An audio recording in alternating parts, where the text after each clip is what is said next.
आता मी आमच्या कोकमाच्या झाडावरचे कोकम काढायला जाते। जास्त नाही, एकच झाड आहे, तर चला तुम्हाला दाखवते।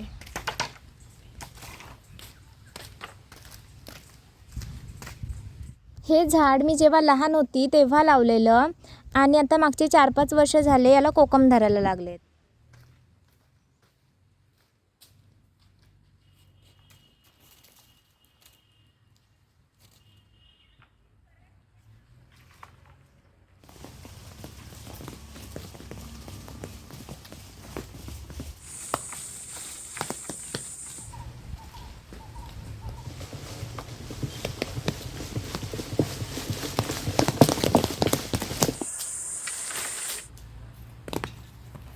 झाडावरती कच्च्या कोकमांच्या घडालाच भरपूर कोकम पिकले होते, म्हणून आता हलवताना पिक्यांसोबत कच्चे पण कोकम पडलेत। म्हणून मम्मी आता त्यातले कच्चे आणि पिके कोकम वेगवेगळे करून घेते।